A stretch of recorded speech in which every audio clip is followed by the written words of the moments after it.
Let us continue. Inside this act, the ban is inclusive of most addicting medicines and drugs known at the time, such as morphine and opium, but still refers to cannabis as intisangu daga or the term Indian hemp. All outdated racist terminology and reasoning behind its intentions for banning. For those who are not aware, cannabis and hemp all come from the same family of Cannabaceae, which is similar to hops. Um, like very similar. It's like the same genus and everything. Um, there's no real difference between most of it. So cannabis indica, cannabis sativa, and cannabis radialis are just different species. The selective breeding for cannabinoids like THC, THCV, CBDV, CBN, or industrial uses is what define the difference between daga, the drug, and hemp, the industrial fiber and paper producer. Cannabinoids were only discovered in the early 1940s by U.S. funded research and then followed up by isolation and further study by scientists in Israel, which was decades after criminalization. Dr. Macholium was like one of the few people to take like hash that was confiscated from the Lebanese border, isolated the THC and the CBD like compounds, and did further research. That's why Israel is such an interesting marketplace because they've had like looser research and research capabilities throughout the years around medical cannabis. I mean, they've had it since before 2000. It's just very difficult. It's not the most effective system.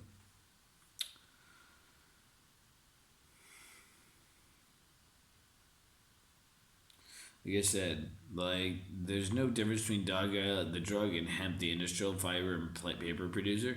Cannabis were only discovered. Yeah, sorry, I'll go back over that. I'm retarded.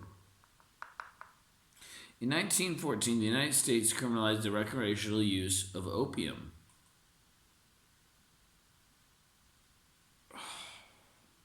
From this event, development over 100 years spanned the international war on drugs.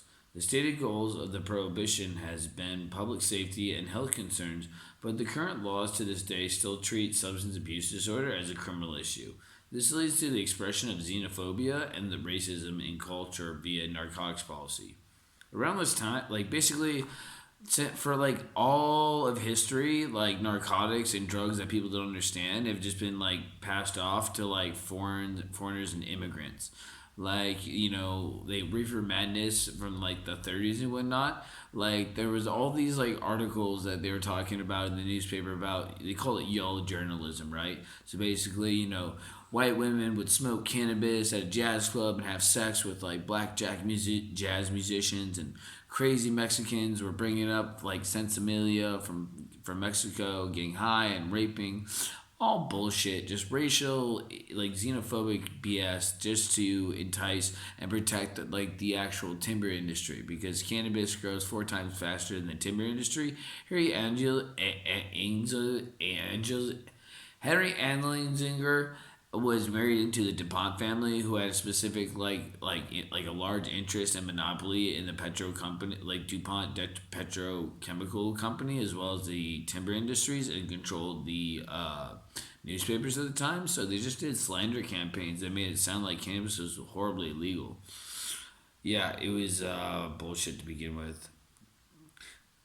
The stated goals of prohibition have been public safety and health concerns, but the current laws to this day still treat the substance abuse disorder as a criminal issue. Around this time, 1922 to 1925, the British colonies were being forced to outlaw cannabis and opium in agreement with the International Opium Convention in order to prevent the sale and trade to nations that had banned it. This included territories overseas such as the Jamaican and South Africa.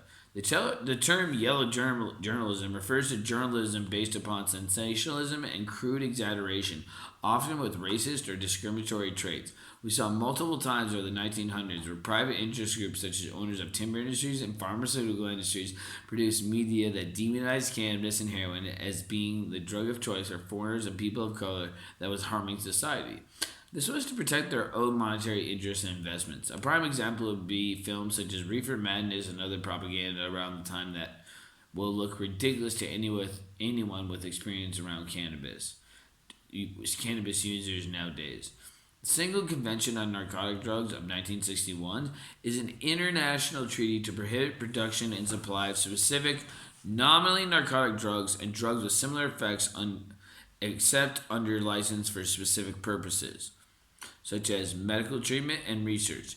These become the international controls that we see today in narcotics. This did not ban the many newly discovered psychotropics, since its scope was limited to drugs with cannabis, coca, and opium like effects. Along with its add on legislation, the Convention on Psychotropic Substances of 1971 is a United Nations treaty designed to control psychoactive drugs such as amphetamine types, stimulants, barbiturates, benzodiazepines, psychedelics, signed in Vienna, Australia on the 21st of February in 1971. These treaties make up the framework and structures that control modern day medicine and narcotic drugs.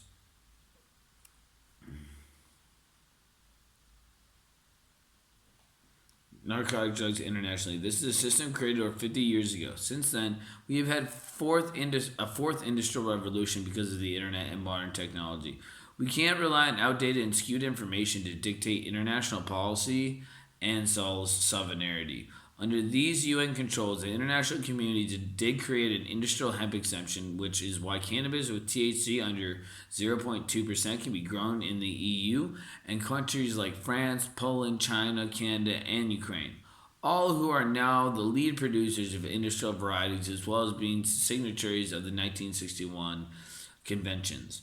Currently, with the 2018 hemp bill, any cannabis under 0.3% THC can be grown without permit, allowing for the exploding market around cannabidiol, CBD, a federally recognized cannabinoid proven to help in cases of cancer, chemotherapy, HIV, PTSD, incurable pain, and ADHD. It is considered non-narcotic and generally safe to consume, even being rescheduled by the EU this last year. The CBD industry is globally worth 2.6 billion USD in 2020, with expectations to grow to 5.3 billion by 2025. Some expectations say as high as 25 to 35 billion USD globally, which is freaking ridiculous. Concurrently, the hemp industry, which is the same plan, is now seeing medical resurgence, with multiple countries now legalizing medical cannabis within the confines of treaty requirements, such as opening UN cannabis offices and following import and export quota guidelines and good manufacturing practices (GMP), good agricultural and collection practices (GACP), and good lab practices (GLP). For my mushroom guys. Just like opiates or stimulants, controlled narcotics must follow the framework of the treaties for production, manufacturing, processing, packaging, and transport.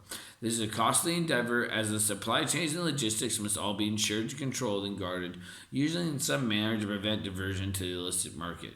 Often, some of these extraction labs for cannabis can start at 30 million mmLongi, even when not up to international standards for export.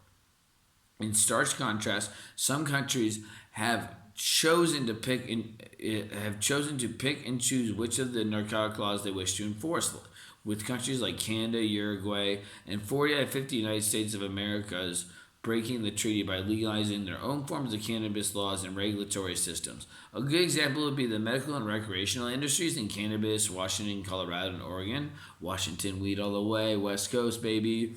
Currently, eSwatini is being left out of the recreational, medical, industrial, and tourism markets around cannabis and hemp because of archaic laws from 1922. There have been additions and tweaks to the original 1922 Act, such as the 1929 Pharmacy Act and the 2016 Medicines Act, which technically opens the door for a potential cannabis license system, which has not yet been established. The current draft bill for the 2021 amendment to the Opium and Habit-Forming Drugs Act of 1922 is the unrevised version from 2019 and 2020.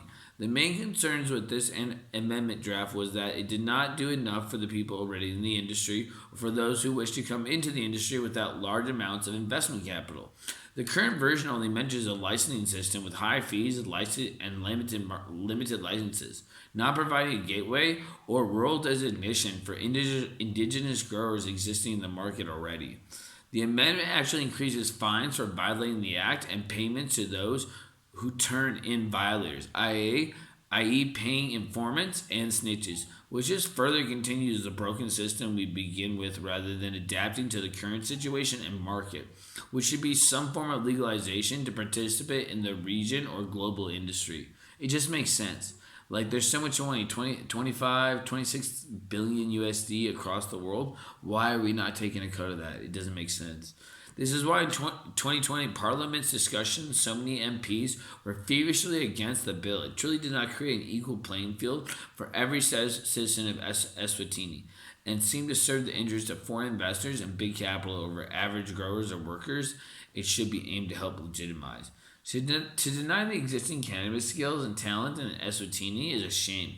While Californians and South Africans happily show off and sell their cannabis on social media, accrue value through stock listings, and progress forward as a legitimate industry, even supplying into Eswatini, Eswatini is even falling behind its brothers and sisters in Lesotho and South Africa as far as legislation goes.